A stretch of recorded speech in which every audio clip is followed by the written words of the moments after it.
Hello y'all, my name is Marcus, and today I'm going to be giving you a tour of my 2013 Lexus LX 570, also known as the Lux Cruiser.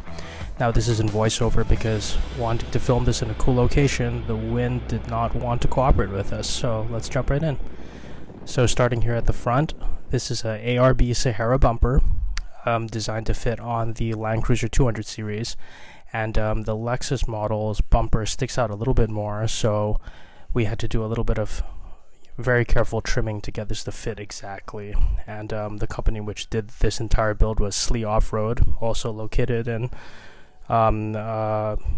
the Boulder area, kind of near where you guys are. And they did a fantastic job with this entire vehicle. So going with this bumper allowed us to retain the factory parking sensors, which is very important because this vehicle doesn't have the best sight lines. And on that note, we were able also to relocate the parking camera from this original location right here. Again, very useful to have in this vehicle. So next thing is probably my favorite mod of the vehicle, which is the ARB Intensity spotlights in 7-inch. We have a flood and a spot combo. These lights are incredibly bright. They'll let you see about a mile down the road, and doing a lot of night running, these are very useful. So next is the winch, supplied by Come Up. This is a Seal Gen 2. It's a fully waterproof unit, sleeve fair lead, and factor 55 gear on it. It is both a wireless and wired remote, and this is the location of the port for the wired remote. This bumper also does have jacking points for a high lift jack. You can see it right under the ARB logo over there. And it is a steel bumper, which is also airbag compliant. Now, the most recent addition to the vehicle were these two ARB rated recovery points. I just put these on actually probably a day or two before filming this review. And it's just something that's very handy to have in case the vehicle needs to be recovered from the front. Alright, now moving on to this side. The first most obvious mod here is this big beautiful snorkel. So it is a Safari Air Max snorkel. Again, also designed for the Land Cruiser 200. Now, installing this did take a little doing. So we needed to use a little bit of heat, needed to put a little bit of pressure on it, bend it, use some ratchet straps to get it to fit, but it actually lines up perfectly after doing all that treatment. And the main reason for the difficulty here was because a lot of people don't realize, but the front fender of the LX is different to the Land Cruiser. So the angle in which the snorkel goes up towards the roof is slightly different. So on the LX, it seems like the front fender is a little bit wider, so we had to bend the snorkel in towards the center of the vehicle. So now next down here, I am running Icon Vehicle Dynamics wheels in 17 inches. They're finished in bronze, and it is a simulated bead lock. It's not a true bead lock. So these wheels are a 25mm offset, which seems to work great with the vehicle. The tires, just barely stick out past the fenders, which is, I think, perfect. It looks great on the vehicle. The tires are the ubiquitous BF Goodrich KO2s, and their size is 285/70, and of course a 17-inch rim. They are not an E load range tire, they're a C. I on purpose went for something with a slightly softer sidewall because the LX, in my opinion, isn't the most comfortable vehicle on the road. I feel like I was running E-load range tires in the past. They were Toyo Open Countries and they were a little bit stiff for me. So now moving on here, we are at the step. So this is provided by SLE. They manufacture it themselves, and this is their slider step, specifically designed for the LX570. And it is a true rock slider. It is steel. They are probably about 100 pounds per side, and you can rest the entire weight of the vehicle on it. Now, I haven't yet tried that, but I don't know, maybe I'm not trying hard enough. So underneath, there is actually also an additional steel plate there, which protects the AHC, the hydraulic suspension system, accumulator balls, which you can kind of just see right there through the gap.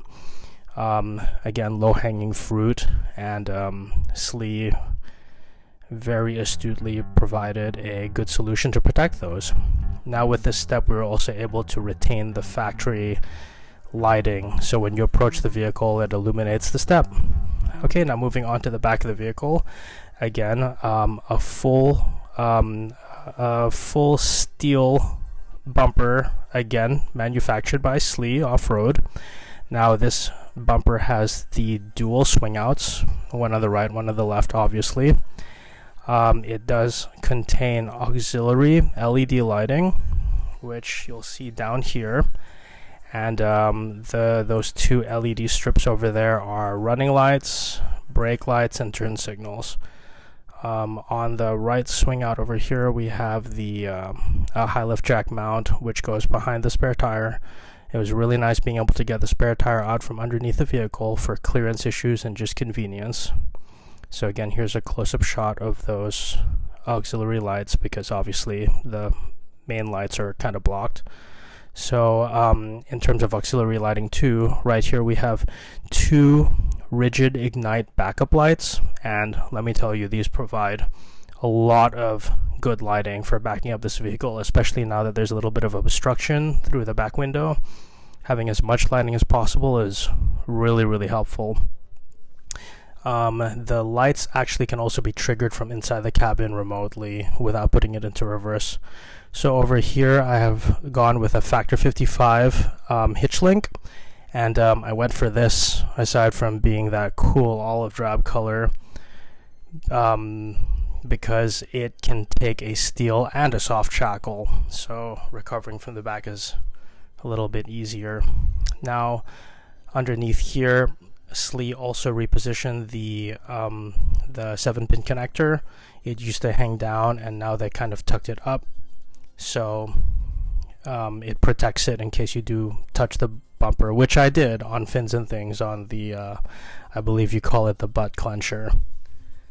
So on this side, there is a ladder to help you access the roof, but this is a jerry can basket holder, which is an option on this bumper, and I chose to go for it because the vehicle doesn't have the larger fuel tank. It's about 21 gallons. I've heard 23, and that gives me about a 240 mile range. So adding 10 more gallons of auxiliary fuel on the back gives me about an extra 100 miles, and the inner can there is for water. So now I'll demonstrate the opening of the swing outs. So it's all steel construction, very sturdy. You can actually close this whole thing with one hand, which I'll show you later. So it is a gas strut assisted swing out on both sides, which is really useful, especially when you're parked on hills or uneven terrain. So that is the second side. And of course, the license plate has also been relocated to the back of the bumper, since the original location will be covered. And here is closing it, and that is latching it with one hand. Okay, now on to the roof rack. So the roof rack that I'm running is a Front Runner Slimline 2 roof rack. It is an all aluminum construction, which I liked because the vehicle's heavy enough as it is, especially with all this new stuff bolted onto it. They have a very simple mounting system which, you drop a bolt in there and then you screw in, move it around, screw in an eyelet, and you have a tie-down point.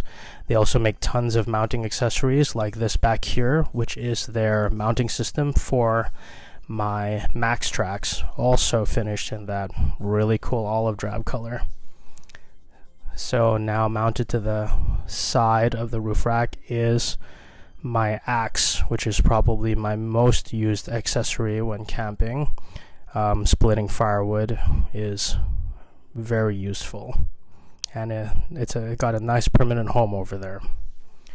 On the opposite side, I have mounted a shovel for recovery and other purposes.